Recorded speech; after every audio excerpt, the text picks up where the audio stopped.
Assalamualaikum warahmatullahi wabarakatuh. Halo, di sini kita akan membuat video pembelajaran karbohidrat. Sebelumnya, perkenalkan dulu, nama saya Samsul Zaini. Nama saya Anissa Dulung Fitri. Nama saya Rina Febrianti. Nah, di sini aku Samsul Zaini akan pertama kali menjelaskan apa itu karbohidrat.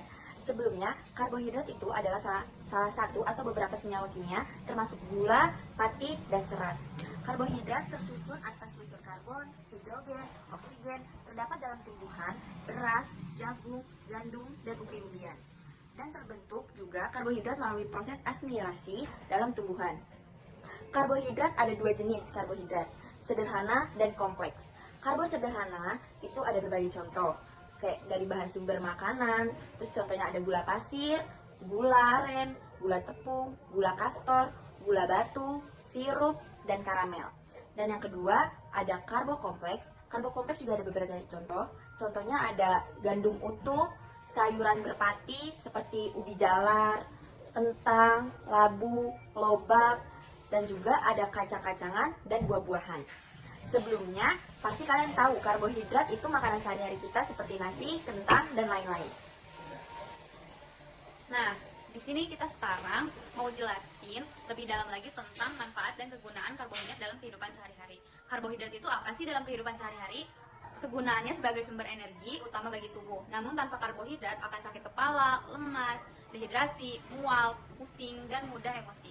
Karena semua suatu kondisi ketika tubuh memanfaatkan lemak sebagai sumber energi. Apa saja sih manfaat dari karbohidrat? Yang pertama itu adalah meningkatkan gula darah dan merangsang produksi insulin. Yang kedua, produksi energi. Yang ketiga, pemicu nafsu makan, lapar, dan kenyang. Yang keempat, probiotik dan kesehatan usus besar. Nah, selain itu ada beberapa manfaat lainnya. Yang pertama itu fungsi otak. Otak dalam sel sarafnya yang berlimpah membutuhkan lebih banyak energi daripada organ lainnya. Faktanya, mereka itu membutuhkan setengah glukosa dalam tubuh kita. Lalu yang kedua, sumber energi utama yang diperlukan untuk gerak. Karena 1 gram karbohidrat itu menghasilkan 4 kalori. Lalu berikutnya ada pembentukan cadangan energi. Kelebihan karbohidrat akan disimpan dalam bentuk lemak dan sewaktu-waktu bisa dipergunakan. Nah, ternyata jika kita mengonsumsi karbohidrat berlebih, itu tidak baik karena bisa menyebabkan yang pertama itu memicu obesitas. Dalam setiap gram karbohidrat terdapat 4 kalori kan. Nah, jika terlalu banyak kalori yang masuk dalam tubuh kita itu akan menyebabkan kenaikan berat badan berlebih. Yang kedua itu memicu diabetes, yaitu naiknya kadar gula darah dalam tubuh. Lalu berikutnya ada memicu kolesterol yang tinggi. Mengonsumsi karbohidrat berlebih akan menyebabkan kadar trigliserida, yaitu komponen lemak dalam darah, akan menjadi tinggi. Nah, secara umum tubuh membutuhkan 45-65% kalori dari karbohidrat. Kurang lebih itu 290 gram karbohidrat setiap harinya. Ternyata kelebihan karbohidrat itu nggak baik bagi tubuh karena bisa obesitas. Ternyata obesitas itu sangat berbahaya bagi kesehatan karena obesitas itu berisiko 2 kali lipat mengakibatkan terjadinya serangan jantung koroner, stroke, diabetes meletus seperti kencing manis, dan hipertensi atau tekanan darah tinggi. Nah, juga bisa obesitas itu beresiko 3 kali lipat terkena batu empedu. Nah, obesitas itu beresiko mengakibatkan terjadinya sumbatan nafas ketika sedang tidur. Obesitas beresiko tinggi untuk mengakibatkan penyakit kanker. Laki-laki beresiko tinggi menderita kanker usus besar dan kelenjar prostat, sedangkan wanita itu beresiko tinggi untuk menderita kanker payudara dan leher rahim.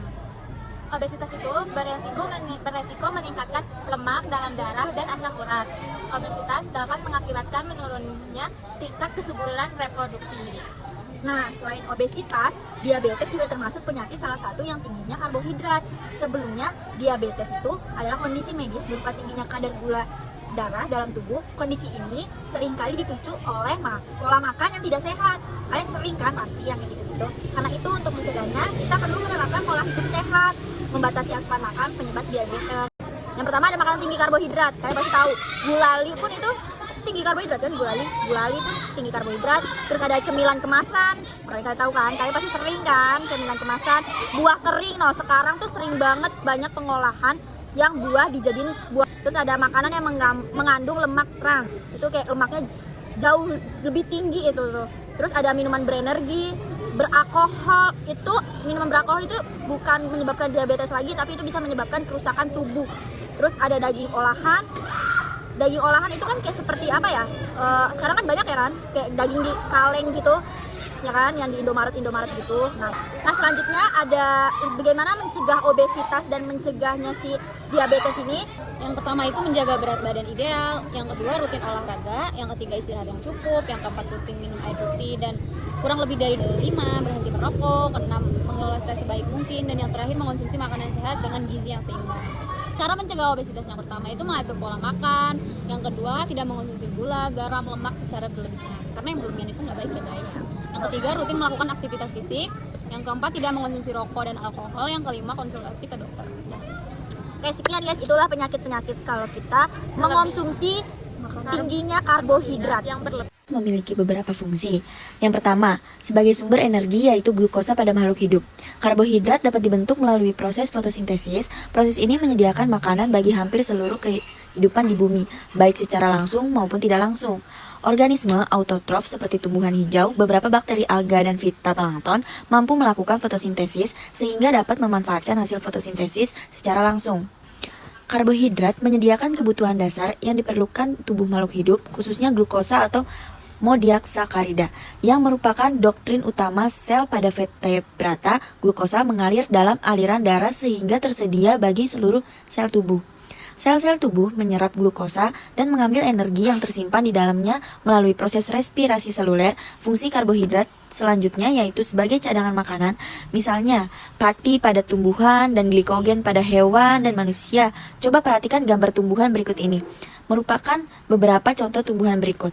Ini beberapa contoh tumbuhan yang menyimpan cadangan makanan pada bagian yang kita makan. Umbi jalar merupakan karbohidrat berupa pati yang disimpan oleh tumbuhan di dalam akar, sehingga pati merupakan suatu polisakarida simpanan pada tumbuhan. Dalam menyintesis pati, tumbuhan dapat menimbun kelebihan glukosa. Glukosa merupakan bahan bakar sel utama, sehingga pati merupakan energi cadangan makanan. Manusia dan hewan menyimpan polisakarida yang disebut glikogen.